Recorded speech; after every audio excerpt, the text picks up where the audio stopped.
This podcast is supported by Siemens, your partner for industrial-grade AI.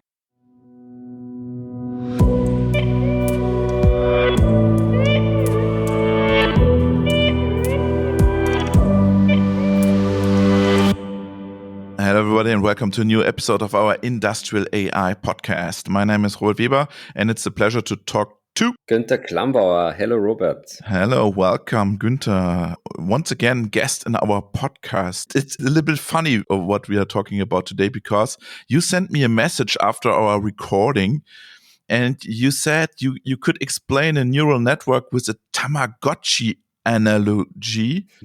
And I thought they have legalized something there in Austria. but okay, let's try it. I'm curious. Please explain it to us. Yeah, it has a bit of a background story. So people always ask me, can you explain this also via podcast or via just listening? Because the neural networks that are now the basis of artificial intelligence, they always explained like on a blackboard with visualizing circles and connections and so on. And it's so hard on this medium, on a podcast, to explain how it works. And I came up with so many analogies. And when I thought I had it when I had the Tamagotchi analogy, but then I found out it's too difficult. So I threw it away again. I threw many other things away. And I think I finally have it. I know how to explain it. And this is now the crazy village analogy. Okay. How did you come up with that? Yeah, I thought that the main thing is that you have to explain. So these neurons in our brain and our artificial intelligence methods, they are connected somehow and they change their connection. And what could be an analogy and what is in the crazy village analogy is now it's like the trust that we have in people. So in the center, there is a teenager. Robert, think back when you were a teenager. There were no smartphones and so on. And you were interested probably, or let's say you are interested in, the teenager is interested in a sports event that is always in the late television in the evening.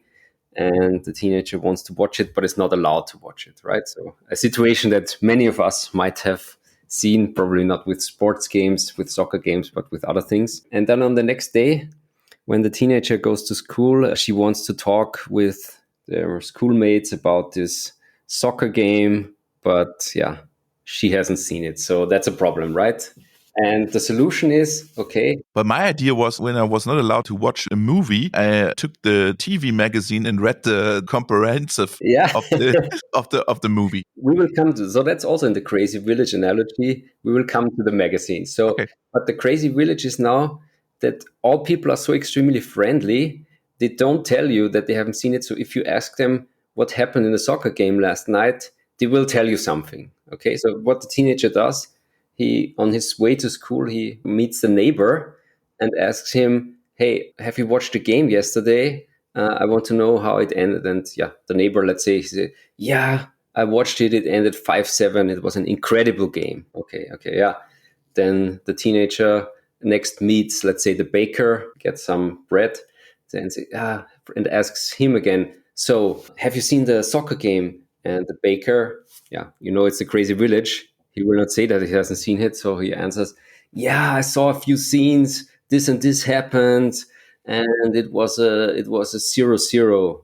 Okay, yeah. You see, I got two different answers. So I have to ask something else. So someone else.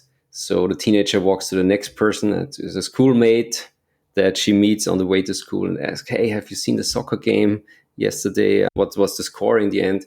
And the schoolmate says, boring game, 0-1. Okay, another answer. And then in the next, the teenager meets also the teacher before class and asks the teacher, could you please tell me how the soccer game yesterday ended? And the teacher says, yeah, it was a dull game, ended 0-0. So yeah, the teenager has a hard time discussing with the schoolmates the game and doesn't know who to trust. But in the end, when she returns home, she sees the magazine, the newspaper, and reads about, and turns out, for example, that the actual score was, let's say, 0-0. And now the teenager changes that in who to trust a bit, right? So it's I will trust my teacher more.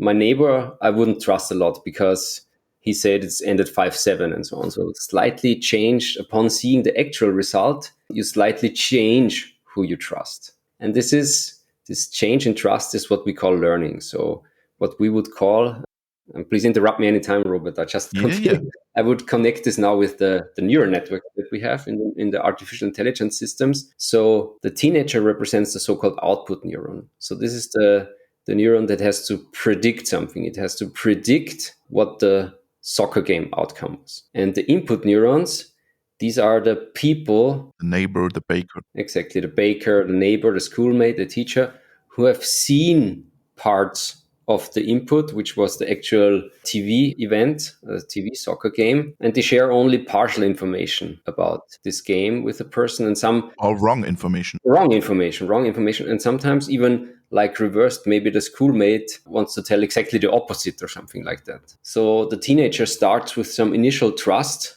in each of these four persons, but after seeing the actual game results, you change who you trust. And this is exactly what we call learning. These connections that we update based on seeing the actual thing, which we call training set, where we know the actual answer, which is the actual score.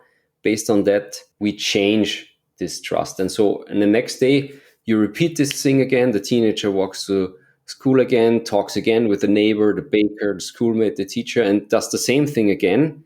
And if, again, the teacher was right, you increase the trust even more, and you might find out, okay, the schoolmate is always telling me exactly the opposite. So I can just turn around the game result and also have some good idea of what actually happened.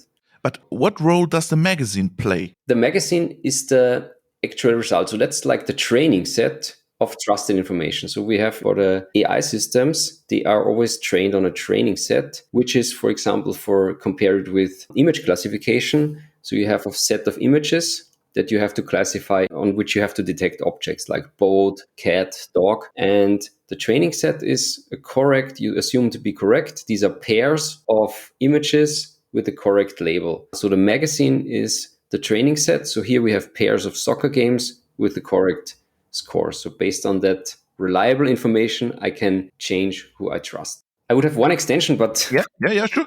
I think it's quite important that we might discuss this first part a bit now. Yeah.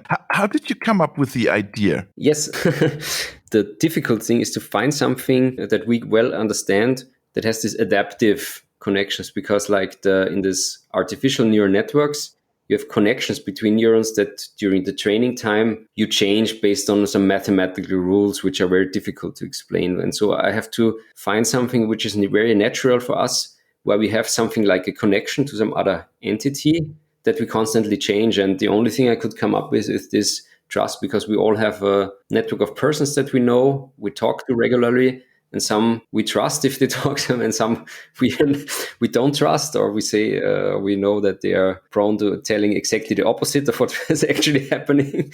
So this is, I think, a well understandable analogy for what happens in neural networks. One more question. Yeah. That means he or she trusts the teacher more now. Yeah. But what does it mean for other tasks? Maybe that's a soccer game, but maybe for tennis, a match. Good thing, yeah. I think that also leads to the second part. Yeah. So this is what we called transferring, or also like with deep learning, you have multiple layers of these persons. I will explain what that means. Yeah, I know some persons with multiple layers, yeah. Yeah.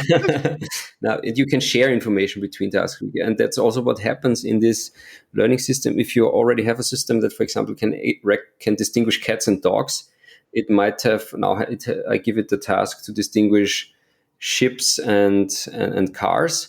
And it has already learned about pixels and what some things are. And so this information can be shared. And this is, if I have a new task, for example, not a soccer match, but a TV show, then I would maybe start with my trust values that I already have, but I might change it because the teacher is interested in soccer and has seen the soccer match, but is not very reliable about telling me something about the TV show that I'm asking about. So yeah, this is exactly, and I didn't think of that. Cool that this analogy also works here. With a new task, you would maybe copy the trust values and adapt them based on a couple of more examples. And what is the solution, the technical solution then? The technical solution is really that you copy the neural network and you then do a so-called fine-tuning. So you might have a small data set of values that you collected and you train on that. You don't need a big training set with lots of data again. it might be sufficient to use the old trust values and just adapt them to the new task. I think it's very interesting, this crazy village. But what do your colleagues say about the analogy? Oh, I haven't had the chance to talk to my research colleagues. Okay. I'm curious what they say, actually. But I think it's very good for teenagers to understand AI and the procedure and the processes, right? Exactly. I want to take it one step further, Robert, which is the deep learning. So what is now different in deep learning? So there's multiple layers of people. I will go back to the crazy village example and say, okay, let's say this full village doesn't actually have a television anymore. So the people, the teenager still does the same, but the persons she's asking in the morning, they haven't for sure seen it themselves. So again, let's say the teenager gets up and starts the walk to school and meets the neighbor and asks the neighbor, hey, how did the game end yesterday? And the neighbor says, I haven't seen it, but I talked to some other neighbors in the morning and they told me the game ended 14-1. Okay, yeah. We know that the neighbor is prone to exaggerate. Okay. And then the teenager meets the baker again and asks, yeah, what was do you know how the game was yesterday? And yeah, in the morning, some people delivered. I met some delivery people here. I talked with them. I know that you would be interested in the game. And I specifically asked them. I haven't seen it because there is no television in our village. And the result was 2-0. And then the teenager meets the schoolmate on the way and says, okay, have you seen the game? No, but I've talked to my parents who were out of town and they say that it was a dull 0-1. And then you meet the teacher again, or the teenager meets the teacher again and asks him or her, okay, do you know what the outcome of the soccer game? Yeah, I met some people earlier today because I live in another town and there is television and they told me it was a thrilling 3-3 or something like that. So when you then walk home and the teenager walks home and then reads the magazine again and sees the correct result. And then what she can do is next time in the morning, she can tell the neighbor, so the guys, let's say it was in fact a 3-3. So let's say the teacher was right again. Yeah. Then the teenager could meet the neighbor in the morning and say, hey, what you told me yesterday was wrong. You shouldn't trust your sources. You should change your sources. So the neighbor is very friendly. We know we're in the crazy village and everyone tries to be friendly. Also, the neighbor changes who he trusts and asks in the morning. So he will also do the same and go back to his source and say, okay, yesterday I was wrong. So on who I relied, I will change. And then the teenager goes to the baker and says, hey, also your stuff was incorrect. And the baker, I will not trust those people anymore. I meet a couple of people and I will rely on others and so on. So the teenager communicates that it was wrong or it was right back to the people she met and they communicate it back. And based on that, all of them change their trust values. And this is the famous chain rule or backpropagation algorithm. Yeah, that's a very, very great explanation, Günter. That's very interesting. Absolutely. Yeah. And this is basically how when you hear that AI methods are now consuming, needing, millions of GPU hours and 15% or 10% of all the calculation capacity across the world goes into AI. What they are doing all the time is doing this backpropagation. So basically telling back this information, whether it was right or wrong, what was right or wrong, and then adapting this information. So imagine that now the network is not just a few people, but you have hundreds of layers of these people with billions of connections in between, and this has to be communicated all the time. So yeah, there's not one baker but a million bakers, and each baker has a million sources and so on. So that is why this is so compute intensive. And you can imagine that by telling this back, there also could be a lot of learning problems that the information gets a bit lost and so on, which is the famous vanishing gradient problem that Sepp Hochreiter discovered in the early 90s. And this is the fundamental problem of training such deep neural networks. Yeah. Günter, it's obvious that you were once a good teacher. You have been a teacher, right? Before you started your academic career. Yeah, exactly. After my diploma studies, I was 1 year back in secondary school. Yeah, it's a pity that you are now an academic. Yeah, you could see it also like that. Yeah, but for you, it's okay. But I'm very impressed about your explanation. Very, very good. Thanks. No, I thought very hard of it, and I hope it helps a lot of people. And it's also, I think, one of the options via this medium that I like so much, via podcast, you can maybe explain how this works. Yeah, absolutely. So every time we have now interviews with guests, I will think about the crazy village by Günter. Enjoy the summer, Günter. It was a pleasure. Yeah, thank you, Robert. Goodbye. Bye.